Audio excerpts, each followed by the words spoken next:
Melalui proses PDCA pada plan, kami telah menubuhkan kumpulan GM dan telah mengenal pasti masalah boom kingpin dan punca masalah dipahami melalui analisa yang tepat untuk dicadangkan supaya ditambah baikan.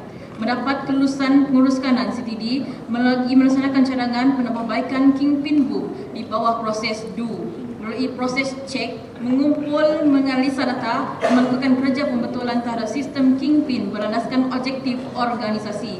Yang terakhir ialah proses action yang menyatakan bahawa projek akan diseragamkan dan dipantau tempat sealiran dengan kehendak organisasi, penyediaan laporan projek dengan maklumat yang tepat dan membuat persembahan. Bagi menjayakan projek ini, segala kerja-kerja dibincangkan pada mesyuarat yang diadakan sebulan sekali bagi melancarkan perjalanan projek serta pengagihan tugas penting kepada setiap data diteliti dengan tepat. Segala permasalahan semasa projek dijalankan telah dibincangkan agar dapat diselesaikan dengan baik. Di layar adalah carta alir bagi prosedur kerja corrective maintenance di CHED. Segala kerja penyelenggaraan dan baik boleh dilakukan mengikut aliran prosedur yang telah ditetapkan. Sidang hadirin sekalian, sebelum projek ini dijalankan, CHED pernah menukarkan boom kingpin ini beserta komponennya mengikut spesifikasi asal alat ganti. Berdasarkan sebut harga, berikut dipaparkan harga set alat ganti left hand side dan right hand side boom kingpin restaker asal bagi unit restaker diesel berjumlah ringgit Malaysia 17,836. Untuk makluman hadirin sekalian, melalui analisa masalah, sedikit sejarah maintenance boom kingpin sebelum penambahbaikan. Penukaran tersebut dilakukan pada 16 November 2009, namun demikian ianya menemui kegagalan sedangkan boom kingpin tersebut rosak semula pada 9 Februari 2010. Setelah mendapat penukaran tersebut menemui kegagalan, CHED telah merangka satu kumpulan untuk tujuan R&D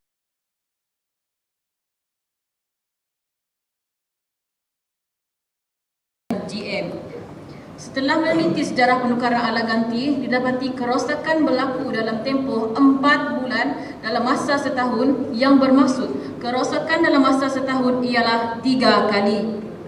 Maka setelah pengiraan dilakukan dalam masa setahun, perbelanjaan bagi penukaran boom kingpin adalah berjumlah ringgit Malaysia 53,508. Hadirin sekalian, dipaparkan kelulusan perbelanjaan bagi tindakan penambahbaikan boom kingpin. Berdasarkan sebut harga bagi penambahbaikan, berikut dimajukan harga alat ganti bagi seunit restaker diesel, harga bagi left hand side dan right hand side boom kingpin restaker berjumlah ringgit Malaysia 17,120. Untuk makluman, seperti di layar adalah proses pelaksanaan penambahbaikan iaitu work requisition dan laporan kerosakan yang telah dibuat oleh pihak CHED dan kontraktor untuk tindakan penambahbaikan. Teknik 5W1H digunakan untuk menganalisa masalah. Definisi masalah menggunakan teknik 5W1H ini merungkai masalah. Apakah permasalahan? Permasalahannya ialah kingpin worn out, bearing pecah, bearing worn out dan tahap geseran antara kingpin dan bearing agak tinggi. Di manakah permasalahan ini berlaku? Ianya berlaku di sambungan antara boom silinder dan chassis restaker. Bila masalah yang dikesan, ianya berlaku semasa melakukan pemeriksaan dan pengujian restaker. Bunyi geseran yang agak kuat berlaku ketika proses seperti mengangkat dan menurunkan kontena dilakukan. Kenapa ianya berlaku? Segalanya berpunca daripada kurangnya pemantauan bagi kerja-kerja penyelenggaraan, luar dari ukuran asal, komponen kingpin worn out dan kurang penggunaan grease. Siapa yang terlibat dalam permasalahan ini? Maintenance team BPSB, vendor, operator BPSB dan operator kontrak adalah terlibat.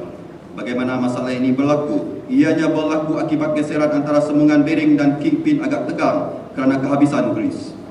Penggunaan yang tidak betul ketika pengendalian boom diangkat dan diturunkan segala dengan paksaan dan dihentak, dan kerja-kerja pemantauan dari maintenance team juga memainkan peranan kerana pemeriksaan yang tidak teliti dan mungkin terlepas pandang. Penganalisaan tidak berhenti di situ saja kerana kami telah menggunakan gambar rajah tulang ikan bagi menghuraikan lagi punca masalah berdasarkan material sekitaran, mesin, metode dan manusia.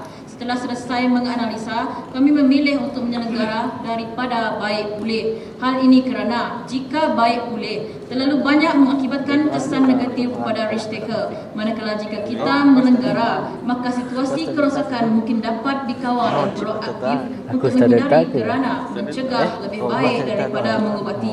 Setelah segala analisa data dikumpul, kami mengenal pasti punca masalah dengan menggunakan teknik SMART. Proses ini dilakukan secara dua peringkat, iaitu peringkat pertama terdiri daripada 5 faktor yang diambil kira dan masalah berkaitan faktor tersebut dihuraikan segala peratusan adalah dibuat secara undian. Bagi peringkat kedua, 5 punca masalah yang tertinggi dipilih dan setelah diperbincangkan melalui kaedah SMART, punca masalah sebenar adalah reka bentuk kingpin dan bearing yang tidak sesuai. Keputusan punca masalah diterima.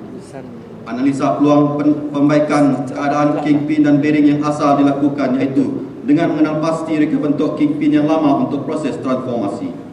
Apa yang terjadi sekiranya lower kingpin tiada grease point? Ianya tidak dapat diselenggara dan menyebabkan komponen bearing bergeser serta terhakis dan lama-kelamaan akan menjadi keras dan berpusing bersama kingpin.